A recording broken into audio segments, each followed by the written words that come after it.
Bij vissen stel je je dit soort tafereelen niet voor. These sharks were swimming around me. I'm kicking my legs so they don't bite me. En hetzelfde geldt voor duiken. I could see blood in the water and she wasn't letting go. Als mensen avontuur zoeken op het water, zijn het niet altijd de vissen die het onderspit delven. When I saw the fish jump and come right at my face, I knew there was nothing I could do. Soms gaan zij het gevecht aan. Oh my god. Je kunt je maar beter schrap zetten.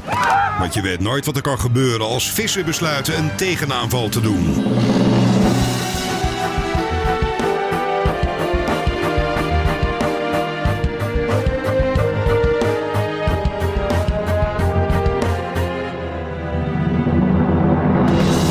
Goedenavond en welkom bij Reportage. Is dit ook uw favoriete vakantie? Zon, strand en zee.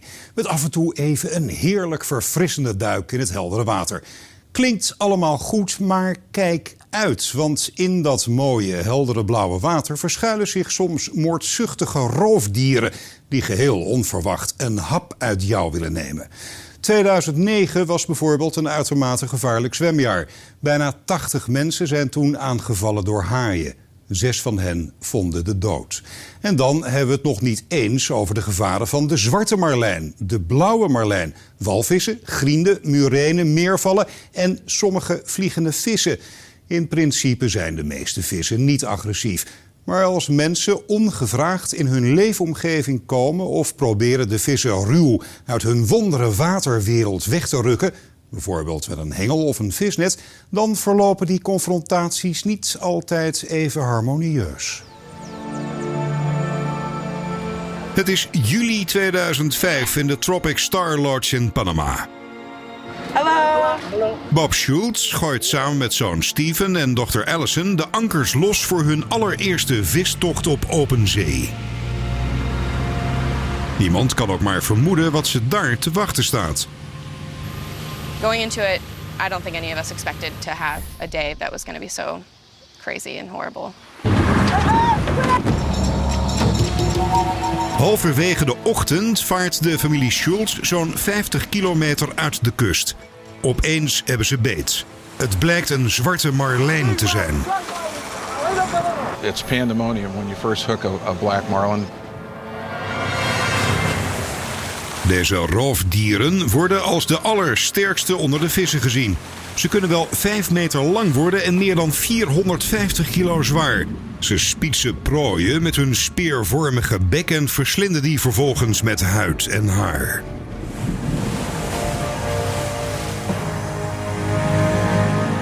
Voor Steven is dit de allereerste keer dat hij zo'n grote en sterke vis aan de haak heeft. Allison neemt het gebeuren achter hem op met een camcorder.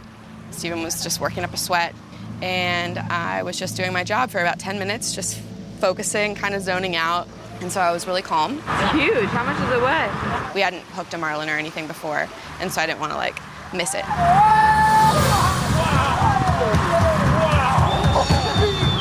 De kapitein schat dat deze marlijn wel zo'n 275 kilo zou kunnen wegen. Steven wordt stevig vastgebonden aan zijn hengel en molen, want er staat een flink gevecht met de vis aan te komen. De marlijn is niet meer te zien. Na zijn eerste sprong heeft hij zich onder water teruggetrokken. Often they tire within 5 or 10 minutes, 15 minutes, and then head down and sulk or try and recover. They're trying to reorganize themselves and cope with the situation. De marlijn blijft 20 minuten lang onder water. Al die tijd probeert Steven met alle macht de reusachtige vis binnen te halen. He's working very hard and doing everything right. Just pumping the fish and staying in a good rhythm and then it all changed quickly. De marlijn komt weer boven water. Maar dit keer gevaarlijk dicht bij de boot. Right before it hit the water, it was looking straight at us or at an angle at us. I didn't like the way that looked. And out of that eruption, that fish had come toward us. We didn't realize that at that point. And then right as it hit the water, it jumped right back out, so there was really no time to react. It was about 20 or 30 feet behind the boat when it started to completely come out of the water right at us, shaking its head left or right. It looked like it was coming for me at first, but then it kind of angled toward my brother. And all I saw was this giant squiggling thing flying toward my brother. It looked like it had just, to me it looked like he was stabbed through the head. Oh my God, oh my God. I truthfully thought the bill was going to go straight through him. I was right next to him. I could touch him with my arm. And I saw this fish and I saw the bill come into his mouth and it's like, oh my God.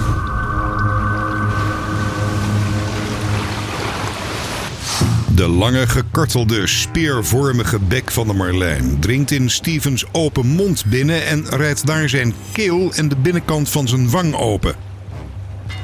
Gelukkig voor hem valt de vis daarna op de achtersteven van de boot en weer terug in zee. I ran over to Steven and there was just so much blood coming from his mouth and he was just lying on the ground. And the mate was working really hard at trying to cut the fish off so that he wouldn't get pulled into the water. And my dad ran and grabbed a towel and I was just trying to hold him and be as close to him as possible because I thought maybe this is the last time I'm going to see my brother. He was screaming in pain. So I yelled out to him. I said, "Are you all right?" He said, "No." And I said, "Is your mouth all right?" He said, "No." Marlin's bills actually have little ridges that point back. So what happens is it goes in really nicely, but it doesn't come out so nicely. There was so much blood from his mouth that it just looked like he was dying. So I freaked out. Het is 2 uur varen terug naar de kust en daarna nog een uur vliegen naar het ziekenhuis. De lodge is al gevraagd om een vliegtuig te laten komen. They gave me a tetanus shot, started giving me x-rays, CAT scans, and actually we showed the doctors the video so they knew what happened. De verwondingen van Steven blijken ernstig te zijn. The bill went and hit me in the back of the throat, came across my wisdom teeth scars I had gotten removed about a month ago, and came up here, broke my sinus wall, and then cut my lip on the way out. So I had cuts from here to here. Onvoorstelbaar genoeg weet Steven volledig te herstellen en houdt hij er ook geen blijvende littekens aan over. I absolutely feel fortunate that the fish didn't jump a little higher or come a little farther into the boat.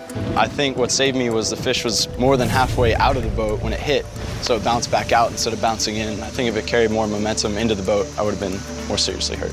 All I ever wanted to do was for them to come down here, catch a couple nice fish and have some great memories. Victory! Very nice. Victory! I didn't want it to be a traumatic adventure for them. I certainly didn't expect that this would happen. I actually see this accident as us being really lucky because if Steven had been any higher or any lower, then the bill wouldn't have gone into his mouth. I mean, that's a tiny little space in the universe for that bill to go. It could have taken out his eye, it could have slashed his throat, it could have punctured his heart. I mean, there was so many other things that could have been bad about it that I think that we were actually really lucky. Wat heeft de marlijn bewogen om zich op die manier op de boot te werpen? I really doubt the fish was trying to attack him. I think in that case, that was strictly defensive. When a marlin is hooked, or any fish is hooked for that matter, they immediately go into a state of panic. They're not familiar with the feeling of the pressure of the line. At that point, the animal is really swimming for its life. It thinks it's under attack and is going to try to escape. They can turn on a dime, especially in the air when they're greyhounding or jumping. And if anything is in the way, it's going to get run over.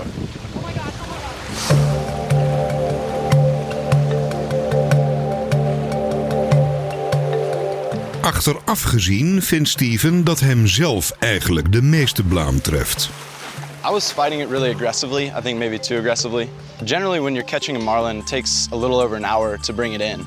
And this was a 600-pound fish, you know, it was big enough to take that long. But we got it to the boat in about 25 minutes. And so it was real fresh, real green, had a lot of energy. And when it got close, it expended some of that energy and brought itself into the boat. In de zomer van 2009, 4 jaar na Stevens onfortuinlijke ontmoeting met de marlijn, keert de familie Schultz voor het eerst weer terug naar Panama. En opnieuw zijn ze van plan daar een vistocht te maken. It feels like we're finishing something, you know, we're finishing what we started. Op 2 uur varen uit de kust breekt dan het moment van de waarheid aan. Marlin, man. Steven heeft opnieuw een zwarte marlijn aan de haak. Black marlin, 300 pounds.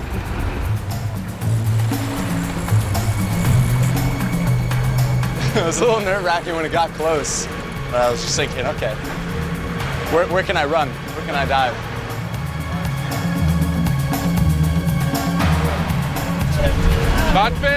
Dit gevecht heeft echter geen nare afloop. De meer dan 100 kilo wegende vis wordt van zijn haak ontdaan en weer losgelaten. De familie is nu verlost van een last op hun schouders. Yeah, I feel like I conquered an old ghost in my past by catching a black marlin today. Vissen is niet de enige activiteit op open zee waar gevaar aan is verbonden. Aan de andere kant van de wereld staat duikinstructeur Matt Butcher ook een angstige confrontatie met een vis te wachten. En wel met een 2 meter lange murene met de naam Emma. We used to take all sorts of food down from her, from sausages to bacon, from breakfast.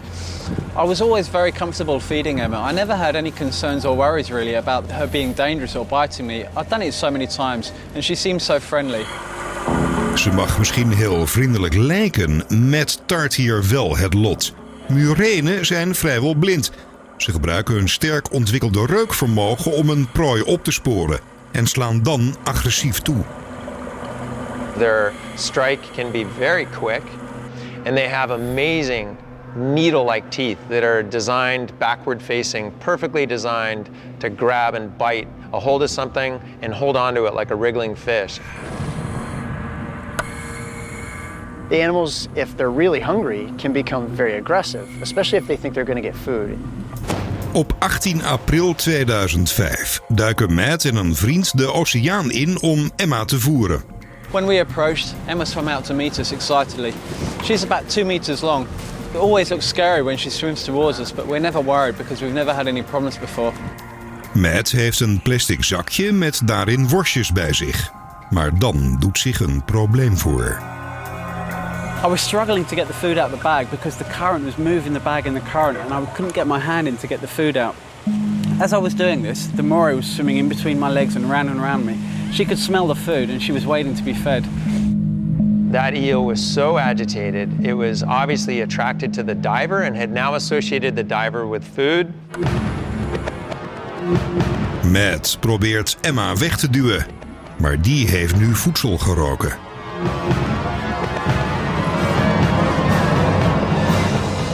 I felt something latch onto my thumb. It was Emma. It wasn't painful at first, and I wasn't so concerned. I thought it was just a nip or something. After a couple of seconds, I started to get worried. I could see blood in the water, and she wasn't letting go. Maar Matt is nog lang niet verlost van de murene. Emma heeft haar kaken ferm in zijn duim gezet. Hij zal nu snel iets moeten doen. Eels have rows of fang-like teeth that face backwards. So when they bite a hold of something and they keep their mouth shut, clamped shut, it's going to stay in there. Matt probeert uit alle macht zijn duim te bevrijden. Maar Emma heeft hem klem als in een bankschroef. I forced the fingers of my right hand into her mouth to try and prise her jaws open to release my thumb, but she wasn't having any of it. She'd grabbed hold of it and then she started shaking her head back and forth, back and forth. I wasn't going to get my thumb out of there. At this point I thought maybe I'm going to have a bad cut, maybe a few stitches. But then a couple of seconds later there was a loud pop and my thumb just came off. In slow motion wordt duidelijk welke enorme kracht de murene in haar kaken heeft. I looked at my hand in disbelief. I could just see the bone. I realized it was quite serious, and I watched Emma swim back to the table coral, eating my thumb as she went. I was in shock. I didn't believe what had just happened. The only way I was going to get the thumb back was if I got my knife out and cut her belly open to try and look for the thumb. I wasn't going to do that. I just wanted to get back to the surface. Door de brute kracht van de murene en haar bijzondere zaagmethode die ze bij het eten gebruikt, is de duim afgescheurd van de hand van Matt. These eels, unlike other fish, they don't have the ability to suck in their prey. So their biology is such that they have a separate jaw in the back of their throat that once they've latched on to prey, this separate jaw, complete with teeth and everything, comes shooting out and grabbing the prey and sucks it back into the throat. I don't think it was an aggressive behavior. This was just the eel doing what the eel does, which is feeding itself. And it was an unfortunate accident for him that was very foreseeable. It is just not a very good idea to feed finger-shaped and sized objects to a wild animal that's going to be eating them. Gelukkig voor Matt kent zijn chirurg een bijzondere behandelingsmethode. He told me that he had a colleague in Bangkok that had performed an operation before where he removed somebody's toe and sewed it onto their hand so they had another thumb again. As soon as he mentioned that this operation was possible, I was all for it. In een 6 uur durende operatie vervangen 2 teams van chirurgen de verdwenen duim door een teen van zijn linkervoet. Now it's almost 5 years after the accident and I've completely forgotten that I have a toe for a thumb. It's almost as good as a real thumb. I can move it pretty much perfectly and I can feel it about 80%. There's nothing I can't do. Matt laat zich nu bij duiken niet afschrikken door wat er is gebeurd. Hij zwemt zelfs zonder angst door de murenen. Maar er is één ding wat hij niet meer doet. Of course I don't feed more eels anymore. People often ask me about the accident and what happened, and now I educate them on the dangers of feeding moorings, not just moorings but other marine life. As scuba divers, we teach people not to interfere and interact with marine life, just to go down, have a look, take some photos and have a nice time.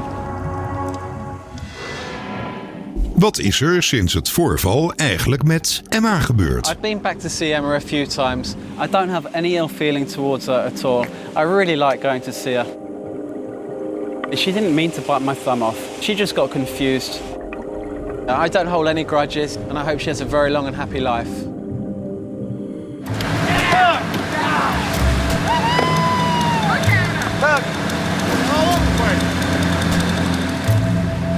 Op rivieren in het midden van Amerika loert het gevaar van de vliegende vis. Het is een snel toenemende soort die gebruikers van de rivieren pijnlijke momenten bezorgt. We've seen bloody lips, we've seen bruises, we've seen a woman got knocked off her jet ski up in Peoria, Illinois. This fish hit me right here in my stomach and knocked the air out of me. Yeah, it hurt. I'm still not over it. These things are just deadly.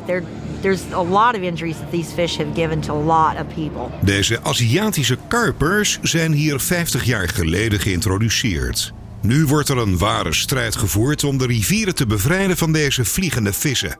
Bath in de staat Illinois ligt exact in de frontlinie van die strijd. These fish like to attack people, and it's just like they're just laying there and wait for somebody to come by so they can just jump up and slime you. De Aziatische karpers werden hier geïntroduceerd om waterplanten in visfarms te bestrijden.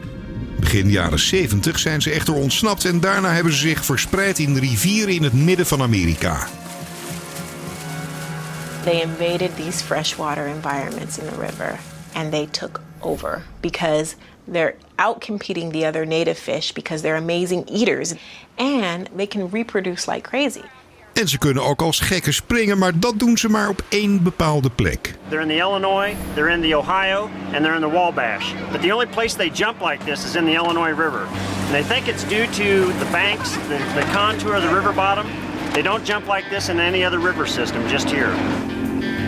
Bij motorboten springen ze al helemaal uit het water, zeker bij luidruchtige tweetaktmotoren. The vibration in the water is what makes them jump. Instinctively, they're getting out of the water because they think it's prey, something trying to eat them. And if they jump out of the water, prey fish won't leave the water genuinely to chase its games. From a survival point of view, any fish that jumps away from a moving boat or a predator is trying to put greater distance between itself and danger. And of course, travel through air is a lot faster than travel through water. So they'll jump out of the water, and that way the predator loses track of them, doesn't know where they are. De bewoners van Bath houden elk jaar het Redneck Fish Festival. Het is een feestelijke gebeurtenis, maar het doel is doodserieus, namelijk van de Aziatische karpers afkomen. We have had upwards of 3,500 to 4,000 people in a little bitty village of 350 people for this event. You've got your team in your boat, and these fish, you just have to catch them as they're jumping out of the water. De deelnemers mogen geen vishengels gebruiken bij hun strijd tegen de geduchte vijand die wel 3 meter hoog uit het water kan springen.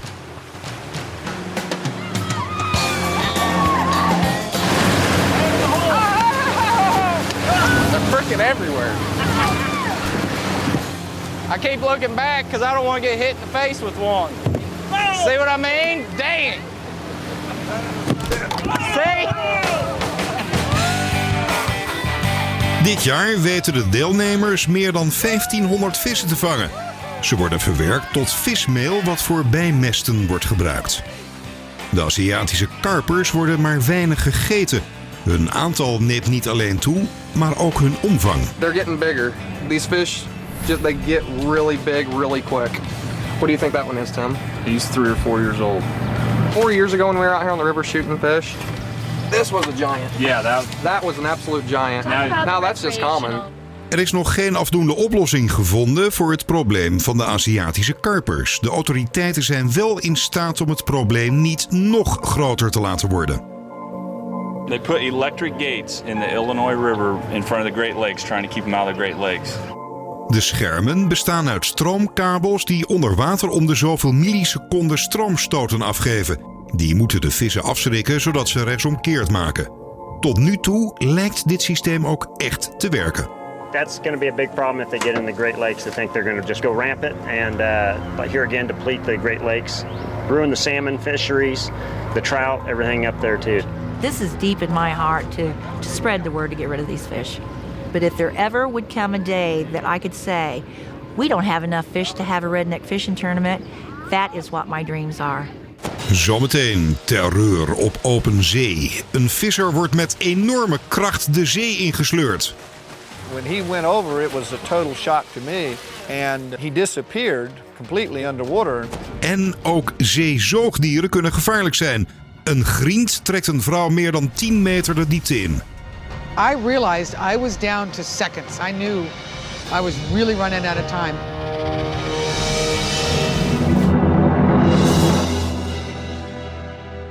Zometeen. Een visser wordt uit zijn boot getrokken.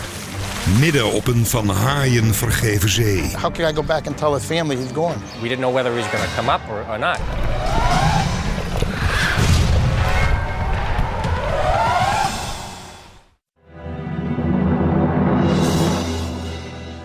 Welkom terug bij Reportage. Het is midden in de zomer in Scituate Harbor aan de kust van Massachusetts. Jimmy Diambra ligt samen met zijn oom Casey Carnivale en met wat maten de ankers. Het wordt een vistochtje dat ze nooit meer zullen vergeten. Ze gaan namelijk naar de haaien. We go out fishing for shark once or twice a year. It's a strong fish. And a lot of times you have to have somebody behind you holding you. De mannen hopen de gevaarlijke makreelhaai aan de haak te slaan. Als aas gebruiken ze de kop van een tonijn. Dat lijkt echter alleen de aandacht te trekken van blauwe haaien die overigens net zo sterk en indrukwekkend zijn. The blue shark is probably one of the most beautiful sharks in the ocean. They spend their life swimming in the blue ocean in open seas, hunting baitfish. Blauwe haaien kunnen wel 3,5 meter lang en bijna 200 kilo zwaar worden. De tonijnkop blijkt voor de blauwe haaien heel aanlokkelijk te zijn. Al snel buitelen er meer dan 10 over elkaar heen om het aas te bemachtigen. We always talk about, what would happen if you ever got pulled in? Het zal niet lang duren voor ze daarachter komen. Om meer tegengewicht te kunnen bieden, bindt Jimmy zijn hengel vast aan een speciaal harnas om zijn middel. Terwijl een van zijn maten alles filmt, weet Jimmy een haai van ruim 100 kilo aan de haak te slaan. Hij blijkt sterker te zijn dan de mannen hadden verwacht. Next thing I know, in a split second, he went over and I felt horrible. It was bedlam. We were all in shock. We didn't know whether he was going to come up or not. De haaien blijven rond de boot cirkelen. En het lot van Jimmy is ongewis. How can I go back and tell his family he's gone? I'm his uncle. I should have done something. Eindelijk lijkt er iets aan de oppervlakte te komen.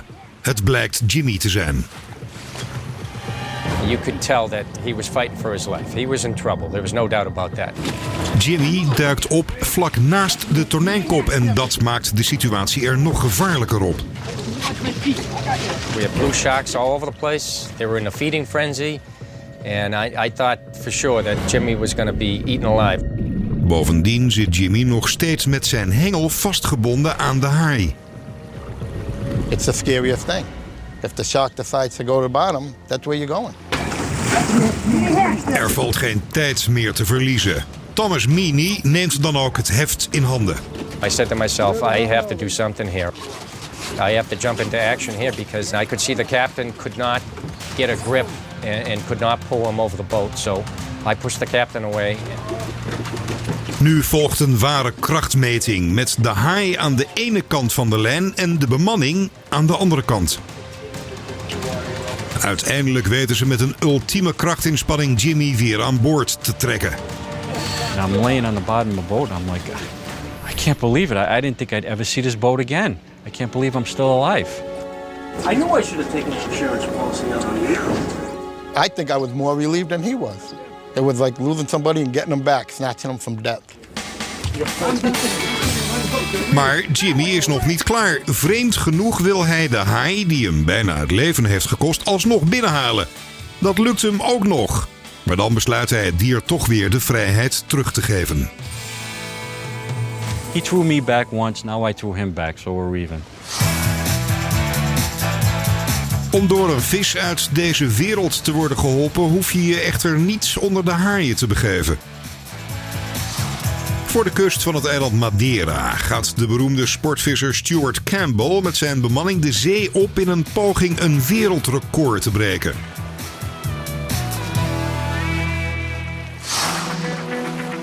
Al na een paar uur weten ze een onvoorstelbaar grote blauwe marlijn aan de haak te slaan. It was definitely over the record, which was 800 and some pounds at the time. Charles Perry staat Stuart aan zijn rechterkant bij. Hij gaat over de onderlijn, ook wel leader genaamd. Het is zijn taak om te assisteren bij het naar de boot toehalen van de marlijn. 3 camera's nemen de gebeurtenis van alle kanten op. We felt real comfortable about capturing the fish. We felt like we had a good chance. Na al meer dan een uur te hebben geworsteld met de krachtige vis, maakt de eerste klas sportvisser Stuart Campbell een eerste klas fout. He took his eye off of me for 1 second. And when I dumped the leader behind me, the swivel wrapped around the top 3 guides.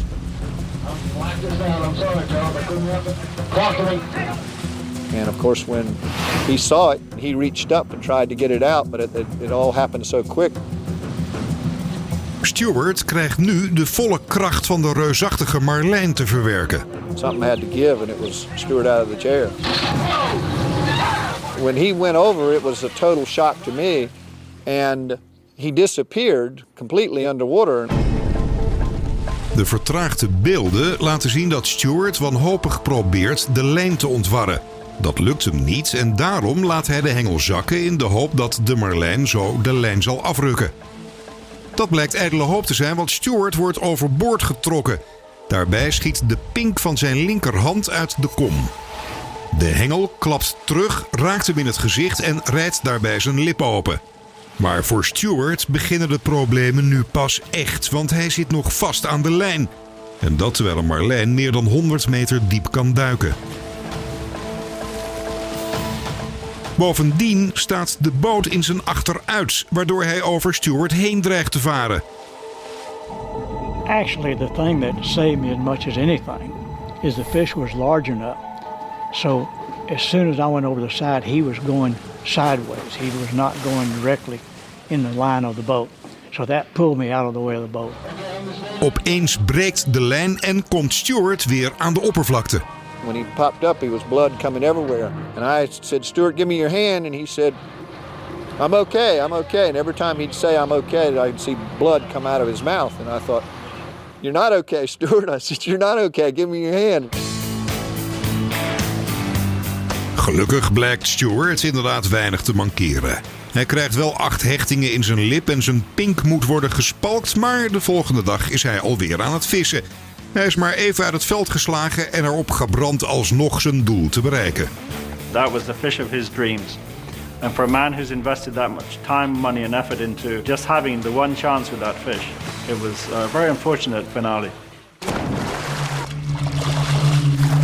Ze houden zich schuil in het modderige water van meren, rivieren en moerassen in Amerika. agressieve roofvissen die alles en iedereen aanvallen die zich in hun territorium waagt. Op sommige plekken kunnen ze toehappen als prooien zich blijkbaar vrijwillig aanbieden. Oh yeah, yeah! I heard that. Dit is de verraderlijke wereld van noodling, een tak van vissport die bestaat uit het met de hand vangen van meervallen. Hier wordt het succes afgemeten aan het al dan niet behouden van je vingers. I've still got all 10 fingers. I plan on having all 10 fingers. De hoogste prijs in deze vissport vol risico's bestaat uit het vangen van een Amerikaanse meervalsoort. De vissers en hun familie eten ze daarna trouwens ook op. Deze modderbewoners met snorharen kunnen wel 30 kilo zwaar worden. Om ze te kunnen vangen heb je stalen zenuwen nodig en een heel dikke huid. We enjoy getting bit by fish. And there's something about getting bit by a catfish that gets in your blood. These fish are aggressive. When you get close to a silver cat's hoe, 85% of the time he's going to come out and try to eat you. Once you get over that fear and you realize that it's just going to be a fish that's going to bite you, then it's really quite simple. Ze gebruiken geen hengel en geen haspel, maar dat is voor hen geen enkel probleem. Noodling is een eeuwenoude traditie die teruggaat tot de Indianen. De jachtmethode is in feite heel simpel. In de lente en zomer schieten de meervallen kuit in de rivieren. De mannetjes bewaken hun nesten die bestaan uit gegraven holen of natuurlijke gaten waar de vrouwtjes hun eieren hebben afgezet. De vissers zoeken die holen op, waarop de vis zijn aanval zal inzetten. There are a few different approaches that can be used to catch these fish. I'd say the most common one is that the noodler will go down to the opening of the cavity, reach into the cavity, grab the fish by the sides of the mouth, and pull it partway out. Either loop a stringer through the mouth and out the opercular flap and secure it that way, or in some cases just hang on tight and essentially wrestle the fish out of the nesting cavity and bring it to the surface. Maar het gebruik van je handen als aas heeft uiteraard zo zijn nadelen. Just occasionally you get into that one fish that's just a bad boy and he'll give you that shake of the head that I ain't going, and when he does, it really will tear your hands up. Een van de grootste gevaren die deze vissers te duchten hebben komt niet van de meervallen, maar van dieren die je hier niet verwacht tegen te komen. We were down on Scooter's place on Main Cache and he had an encounter with a beaver. Oh, beaver bit. Was it a beaver? You're kidding. The hell? Had an inch-long gash here where his front teeth went in, and the bone's the only thing that kept it just from making a clean hole all the way through. En het zijn niet alleen bevers en bijtende vissen waar deze vissers voor op hun hoede moeten zijn, want ook slangen, bijtschildpadden en scherpe rotsen liggen op de loer. There are stories of individuals actually getting stuck, trying to get up into cavities, trying to extract or catch these fish and drowning. It's kind of like you play with fire, sooner or later you're going to get burnt. Voor noodlers als de broertjes Bivins is het hoogtepunt van het jaar de Okie Noodling-wedstrijd. Die wordt gehouden in Pauls Valley in Oklahoma. Noodlers uit de hele staat gaan met elkaar de strijd aan om de grootste vis te vangen. We're checking every one of these little holes in hope that we're going to have a flathead rust just as hard as he can. Hit us as hard as he can, and when he bites, we're going to hang on to him.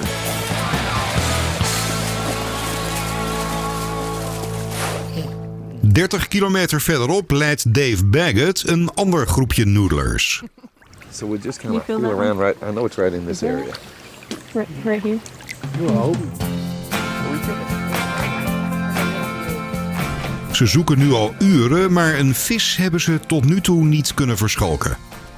Just keep going and keep checking and looking and hopefully we'll find some somewhere. Uiteindelijk weten ze een wakend mannetje en vrouwtje te omsingelen. Almost got my toes in his mouth. Als ze hen naar de oppervlakte brengen, blijken ze echter te klein om er de wedstrijd mee te kunnen winnen. Dave en zijn teamgenoten hoeven er niet lang over na te denken. Ja, let them go, let them grow up. Ready to go.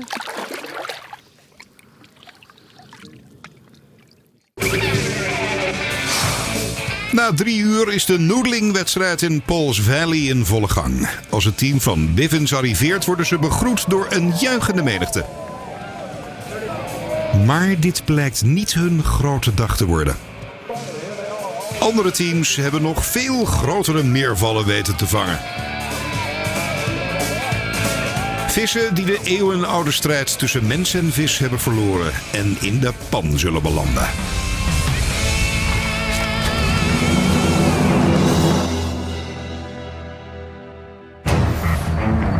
Zometeen. Een vrouwelijke snorkelaar wordt menselijk aas als een griend haar 10 meter de diepte insleurt. This is the first and only time that anything like this has ever happened. My whole life went in front of me in microseconds. And I realized I'm not getting out of here.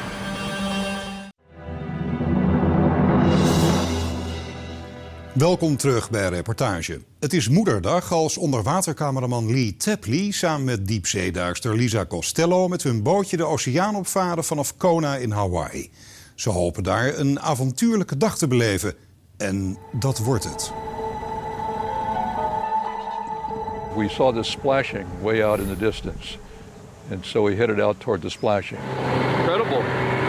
What a day. And it turned out it was a group of pilot whales. Pilot whales of grienden zijn aan de dolfijnen verwante zeezoogdieren.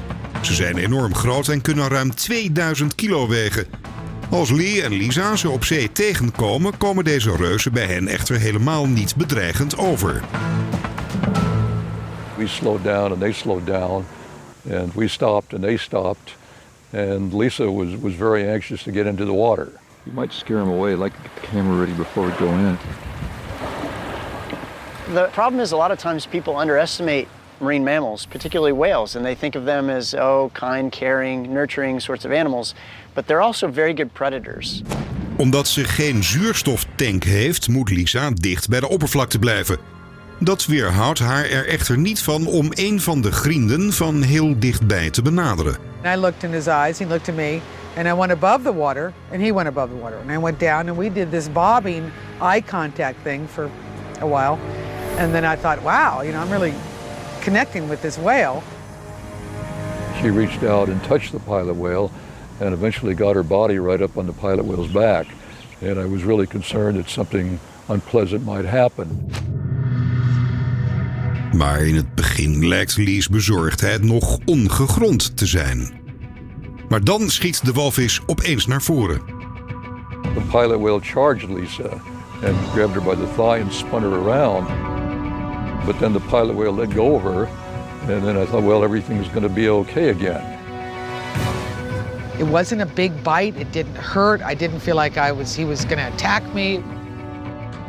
If I felt that there was aggression, I would have gotten into the boat and left. Dan wordt het gedrag van de walvis opeens veel agressiever. He came around and grabbed my right ankle and started diving down. Binnen enkele seconden is Lisa al meer dan 10 meter de diepte ingetrokken. And this was really very frightening. As far as I know, this is the first and only time that anything like this has ever happened.